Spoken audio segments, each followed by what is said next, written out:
Hello and welcome to ArtShow. I'm Craig Stover, and today I have with me Ward Davenny. Hey, Ward, how are you today?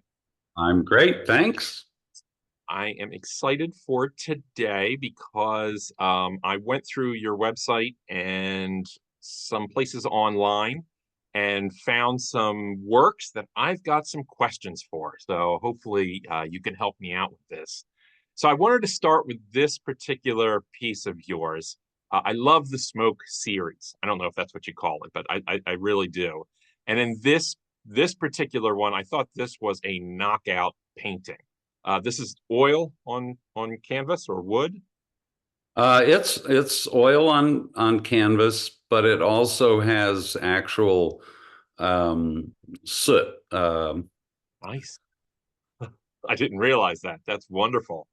And so Yeah. as soon as I saw this, I mean, there were two artists that I immediately thought of. I thought of Frank Stella in his late Smoke series.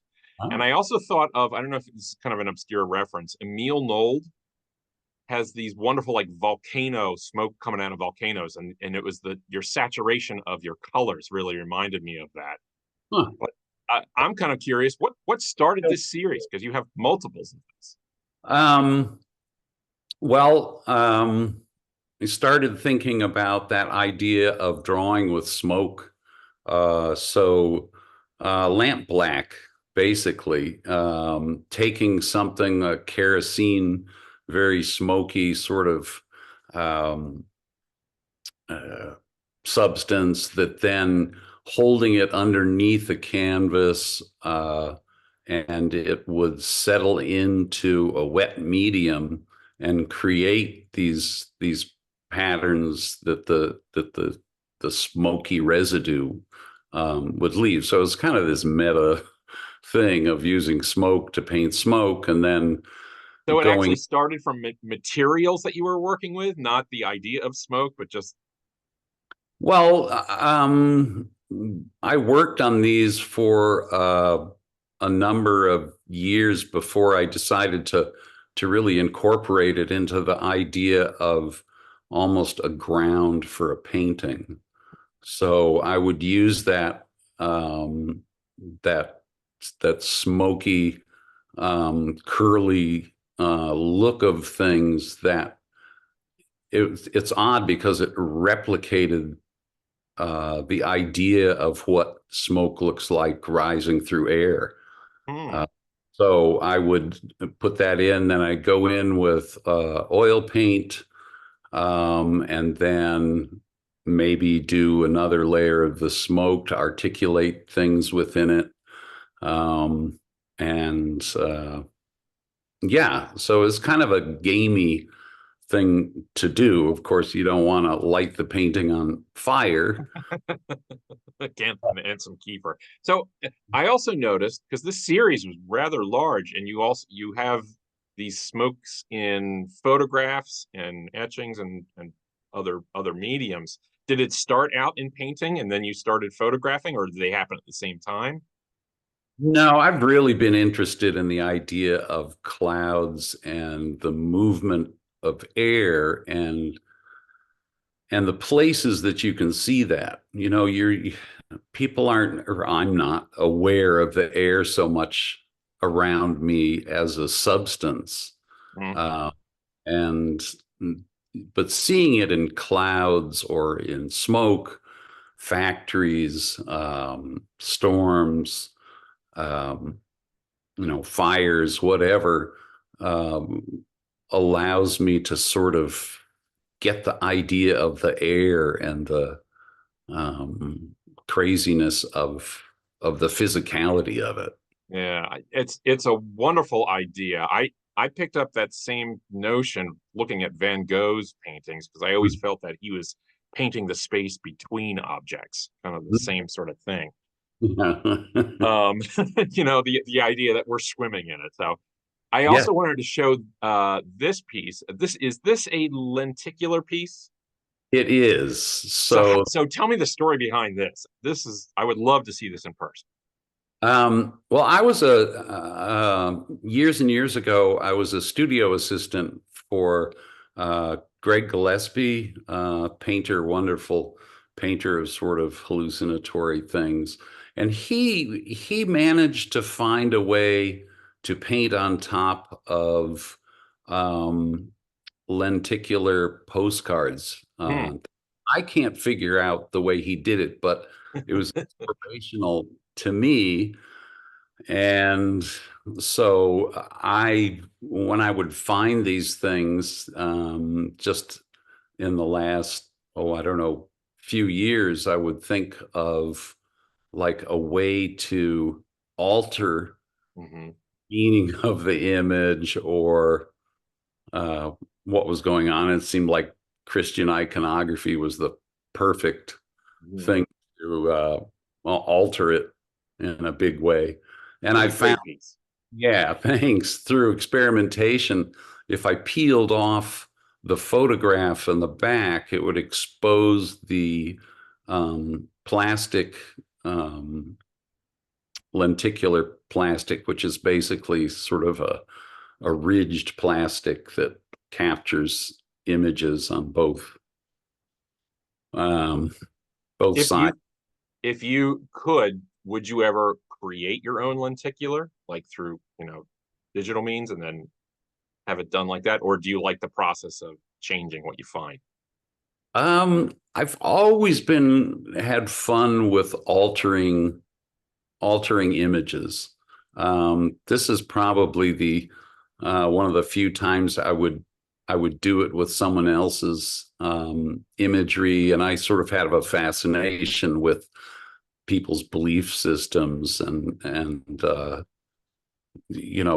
rigidity of some in a way, Hmm. and was trying to interrupt that and put some ambiguity in what seems like a sort of um, standard set of tropes. Well, I would Uh, say success on that. So and that's that really works. So what I found really fascinating about your website and your work is the the wide chaos, variety. The chaos, my website. Sorry for that. It's okay. It was wonderful actually. The wide variety of materials that you're playing with. So there's drawings and there's etchings and everything. So I wanted to show this piece, and I don't know. I always see references in everything I'm always looking at. So to me, I'm looking at Mie, the Gleaners on something like this, which is probably not what you're intended to do. But can you tell me a little bit about this? Is an etching, correct? Yes. Yeah. And is that aquatint that I'm looking at? Yes. Yeah. Okay. Um, and I actually love that you say you're looking for references because I constantly do too. And I'm a Hmm. big fan of stealing sort of or just, I guess that's maybe not the right. Let's say borrowing or lending or something. Yeah. Yeah.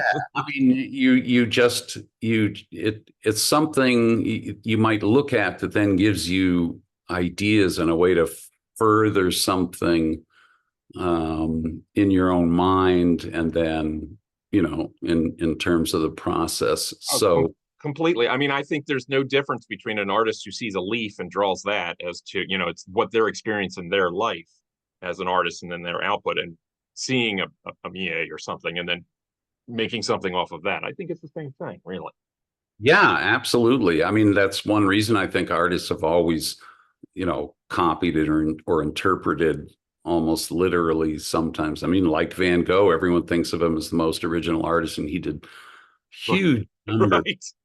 Well, copies. that's perfect talking about Van Gogh in this piece because he was really influenced by him. So my question's about this because I'm a big printmaker lover. Mm. So I noticed you have quite a number of prints on your website, and they're all really very rich and whatnot. Do you edition your prints?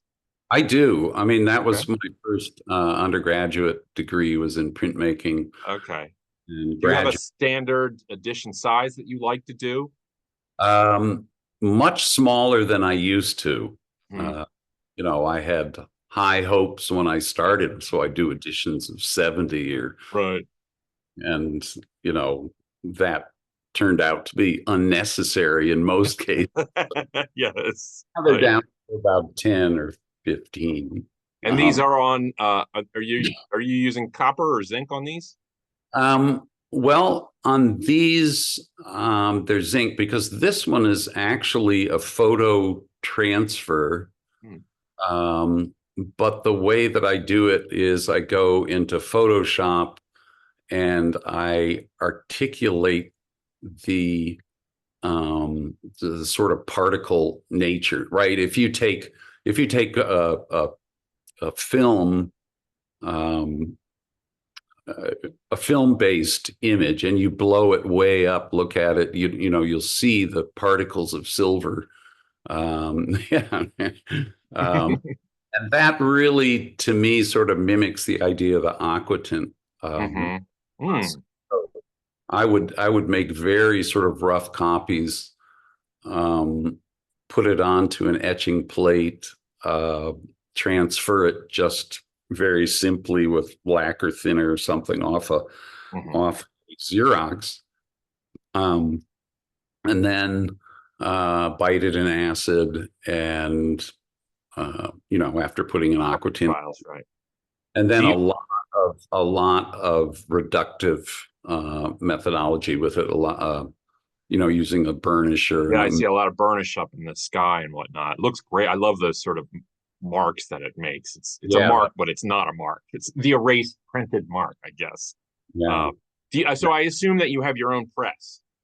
I do. You'll see it in the background when I'm up. Okay, all right. So I also wanted to make sure to include at least one drawing of yours. So I think your drawings are really rich and they're very sort of vibrant.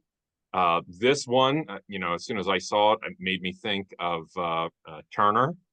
Some of his works, just that, those landscapes with that immense light coming from in a weird spot kind of a thing. So are these, a couple of questions. One is, what's the size range of this? Because it's a little hard for me to understand. Right. So this one is about 10 by 12 inches or something. It's not very large, maybe a little bigger. Okay. But I do drawings all the way up to, I think the largest one I've ever done was about 11 feet long. Oh, okay. All right. Do you consider drawing like sort of the foundation of your work? Yeah, it's absolutely the center. I can get at a lot of the things that I would in etching, but, much quicker. And it's also not so laborious to remove areas or change it. But almost every area on a drawing like this has been drawn and redrawn and erased and scraped. So I think I bring like that idea of printmaking into it. But yeah, I can see that. So last piece I wanted to show, this is a crazy piece from your photography. I really had a tough time choosing it, but this piece really caught me. I could not include this piece. So my one main question, I'm sure there's a story behind this, but I gotta ask, did you find it like this or did you arrange? No, I did a little series, well, it's ongoing, not so little, but of museum storage. Okay. Yes, I saw a couple of other ones of those too. Right. Yeah, this is a place in Rome where, rooms that might not be available, but sometimes they are, to go in just to see things sort of in a conglomerate kind of way, and the strange combinations of them. So I found this, I was looking at your work, really sort of heavy and intent, and I was very serious thinking about it, and then I came across this, and then it just made me smile, like it has like a little bit of a humor in it that I really like. I am curious, so the photography that you do you edition that too, or are your photographs one-offs? I do edition. Okay. I do edition them. Whether I actually put down that it's, one of 10 or one of 5 or just a proof. Yeah, it sort of depends on how long the thing's been around, whether I can still look at it and Hmm. stand. No, I don't immediately put the work out. It's like looking at something a year later or a week later, or after a cigarette, and it's like, ugh. So I am curious. You had mentioned when we were looking at your etching that you had it. You took some source material in Photoshop. Mm. Is the source material that you use usually, say, from art history, or do you also use your own photographs as source material for other works? I only use my own. Okay. And, I start a lot of things from a photograph, but I take a photograph of a place that uh, sort of gives me an idea that I can take from. And I think, like most photographers, you take 600 photographs and maybe 4 or 5 will work on their own as a photograph that just get everything that you could have wanted. Like, I think that last one you showed of the storage of the figures. Mm-hmm. But then after about 10% or 20% of that photo, it's more used for me as a reminder and an idea about compositional things. Okay. Yeah, I was So curious if the art historical references that I was seeing, that I think sometimes, we're on the same path.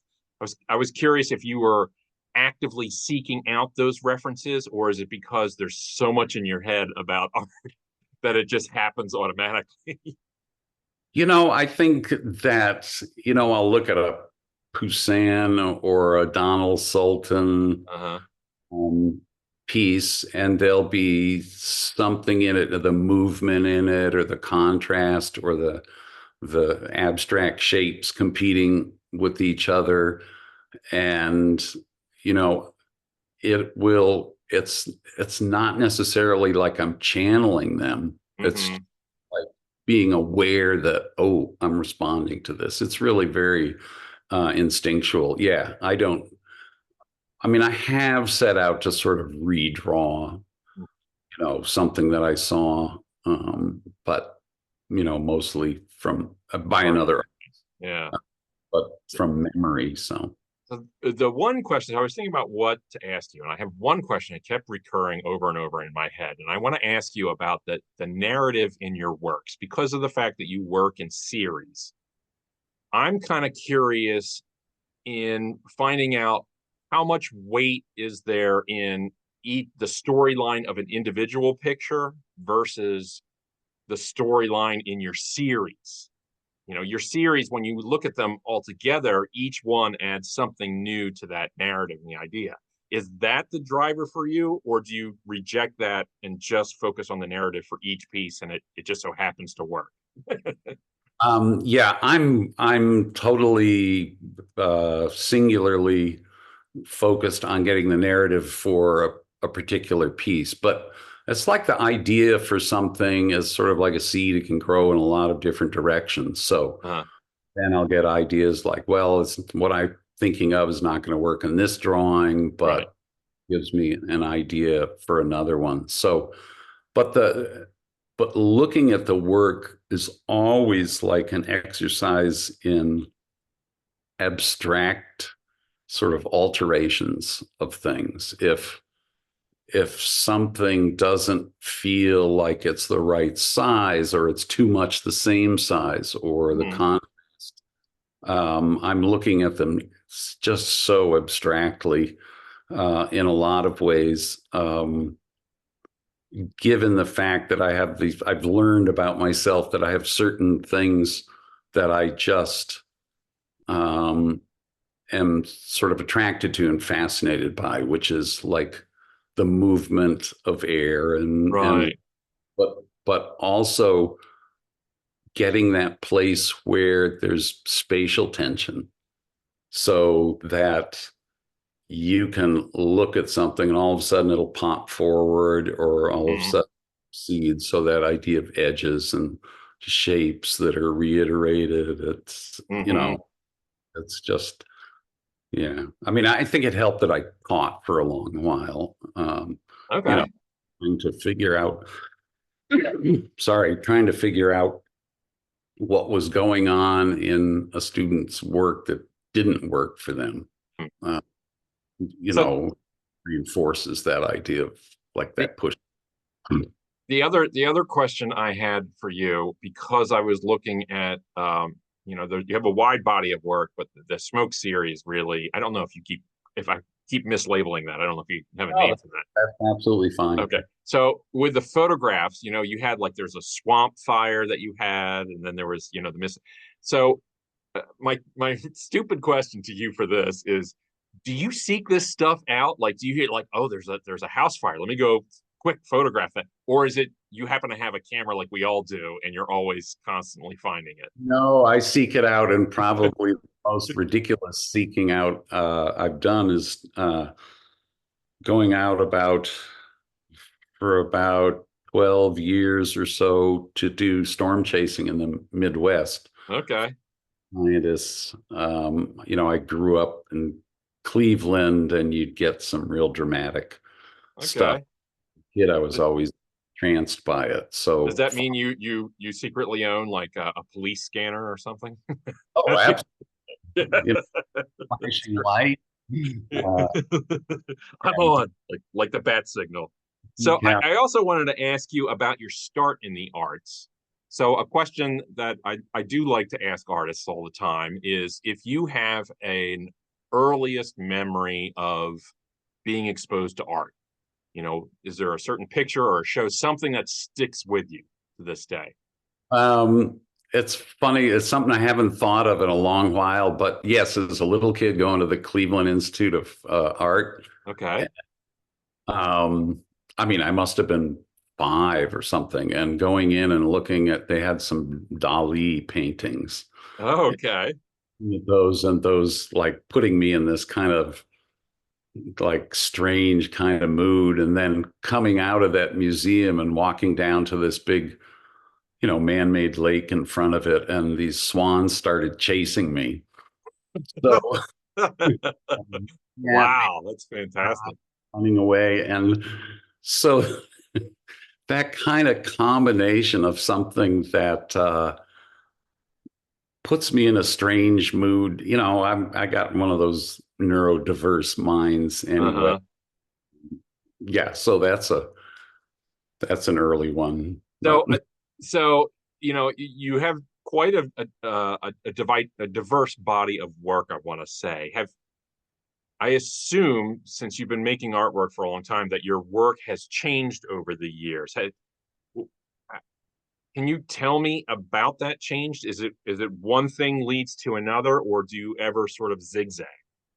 I zigzag all the time. And again, Okay. that's the great thing about teaching, I think, can learn from the students. A student will come in with doing something very strange in a photograph or something that I didn't know could be done, and I'd start thinking of ideas. But one of the things that's changed, I think, in the art world is it used to be that you had to be consistent. It used to be that you had to have a sort of recognize, yes, a Hmm. rec. So someone would say, "Oh, that's a," Right. and I think that started to change 30 years ago or so, when people really started embracing the idea that you could go in a lot of different directions to Hmm. It's a things. shame more galleries don't think that way, though, because I do find a lot of galleries are like, oh no, that all has to be the same thing. Right. I mean, artists have always done, but it's like what's presented, you want to have something. Yeah, Yeah. you want to sell something that's Well, represent. speaking of specifically about your work, the narrative in your work to me seems paramount, and I'm kind of curious. Has it always been that way? Um, I want it to be, yeah, I want it to be ambiguous, and I want it to be generous to viewer. I mean, I want it to be an experience Hmm. in that you could bring a lot of things to it, or not. Uh, Are you always thinking of your audiences when you're making your work? no, I'm my chief Okay. audience. All Yeah.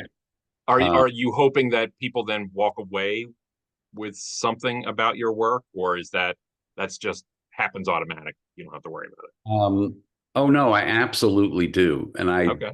probably appreciate it the most when I see that someone has had an almost hallucinatory experience. I mean, I wish there was another word besides hallucinatory. I mean, you could say dreamlike, but I that's, think a lot of people would say religious experience. yeah, a spiritual Right, experience. yeah, but what does that really Um, mean? just to see someone who's excited from the work, but it's definitely that uh, every if I have a figure in there, every motion is sort of ambiguous, and it's more of a question, I think, than an answer. It's like Magritte's thing, where he said that nobody reads a mystery novel for the solution. They read it for the 600 pages of the mystery. Right. Uh, Yeah, that's right. So we have time for just two more questions, and these are questions that I love asking artists. The first one is, do you consider your work to be autobiographical? Ooh, that's interesting. I guess it's kind of unavoidable. I mean, I grew up like I was really lucky because my dad was a musician and he taught at the Yale Summer School of Music and Art. So as a kid, I was I was at this um, every summer, this amazing place where, I'd get to interact and see artists like Philip Guston and Mm. stuff, geeks, and take classes with all these people when I was like 12 or 13, and then even learn how to print prints for some of the students. They'd pay me $2 or something if I Nice. printed for them. And so it's just always been that visual, and they were musicians. Mhm. So, there's that sort of internal thing of listening to music and then being around Mm. artists and that opportunity and hearing them talk and seeing their work. So yeah, it's It's auto. there. Right? You can't not be. Lastly, question I ask all artists: what does making art do for you? Um, it it's like a drug. I mean, I think you get addicted to working and nothing else fills that. Uh, Hmm. I get pleasure out of doing 100 different things, but there's nothing like having a problem in the studio or looking and thinking and the way you can feel coming out of a studio. I mean, even if it's a foul mood, it's a uh, it's a meaningful one, I guess. That's great. Well, Ward, I can't thank you enough for coming by and talking with me today. It's a pleasure learning more about your work and getting a chance to talk to you. And I also want to thank everybody who tuned in to watch our show today. Of course, we love it when you like and subscribe. That really helps support our show. So if you have any questions, please put them in the comments section. We want to hear from you about what you think about today's episode and our show in general. So again, Ward, thank you very much. I really appreciate it. I appreciate it too. It was great. Thanks. Take care, everyone.